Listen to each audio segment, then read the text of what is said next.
We're going to head to Woodville on Wednesday night, where the calendar has now changed to November, and the novice AAA Toros were playing the Central Ontario Wolves. Ethan Jackman puts pressure on the defenseman. It's a turnover right in front to Cooper McCaslin, and his shot will go high over the blocker of Barber to make it 1-0. Still in the first period, and Central Ontario are going to come within a whisker of tying things up. It goes right to the line, but Parcero is able to sweep it away and keep it at 1-0. Central Ontario went into this game being one of the only two teams who hadn't had a point yet all year, and they came out in the second and tied it up. Hendricks with a shot is going to make it over the blocker of Parcero to tie things up at 1. But before the end of the second period, the Toros are going to take their lead right back. Carter Rohrbeck is going to sit out in front of the net. He's going to spin away as the defenseman can't clear it out and snap it over the glove hand of Barber to give the Toros a 2-1 lead. In the third, the Toros have the opportunity for some insurance. Our dog comes in alone, but he can't slide it past the right pad of Barber. It stays at 2-1. Unfortunately, though, for the Toros, we're still here in the third period, and they hold a 2-1 lead, but they weren't able to hold on to it, as you're going to see Central Ontario come back up the ice, and it's going to be a snapshot that makes it over the glove of Parcero to tie things up at 2, and that's the way this one's going to end. Central Ontario earned their first point of the year, tying the Toros 2-2 on Wednesday night. So let's go to Friday night action at the Gunnar B. Rickard now, with the Toros playing Ajax for the first time in the year. Adam Baker gets the first opportunity in alone, but it just gets enough of the blocker of McLaughlin, and he blockers it over the net. Still 0-0.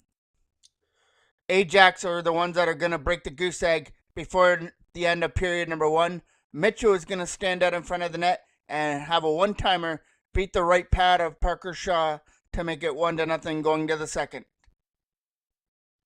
Second period, if you're a fan of the goal scoring, then stay tuned because you're in for a treat. Carter Rohrbeck's going to tie things up here. He's going to get the perfect shot away and snap it over the glove hand of McLaughlin to tie things up at 1.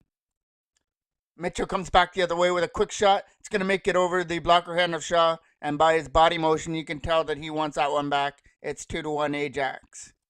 But the Toros worked hard at the end of the second, and they got rewarded for it with 3 straight goals. First, it's going to be Luke Stone who's going to capitalize on a pass from McCaslin out in front of the net to tie things up at 2. Then Brody Pithy is going to get his tipping point on. He's going to tip this shot from the line, and it goes right to the top shelf. Nothing McLaughlin's doing about that. It's 3-2 Toros. And one more for good measure to end the second period. Luke Stone with a perfect backhand pass to the side of the net. Adam Baker's sitting right there, and he sweeps it into the open goal. 4-2 Toros heading to the third. But however, as mentioned, these two teams were fighting neck and neck in this game, so you knew that Ajax were not going to go away that easily. So when we went to the third period, Oldman is going to sit in front of the net in like the first minute of the third, and he's going to tip it into the open goal, and all of a sudden it's back to a 1-goal game at 4-3. And like a shark that smelled blood in the water, Ajax were looking for the tire, but it's a nice kick save here coming up from Parker Shaw as he kicked out the left pad and denied the hat trick of Mitchell for the time being.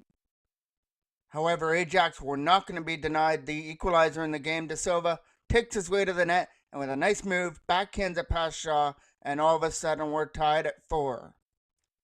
Back Ajax will come again, and once again, it would be De Silva that does the honors with some nice moves, and he's going to snap it past the glove hand of Parker Shaw, and all of a sudden Ajax have the 5-4 lead. Now, as a team, when you give up a 4-2 lead in the third period, there's nothing more deflating than that, and there's 2 things you can do about it. You can fold your tent and go home and say better luck next time, or you can do this. Shot, it goes into the corner. First one in behind the goal is Brant. Riley Brant has a man sitting at the front, takes it back behind the goal. Brant trying to set it up for Beavers. Quick shot, goes wide. Jackman on the rebound, scores! Ethan Jackman scores to tie things up at 5.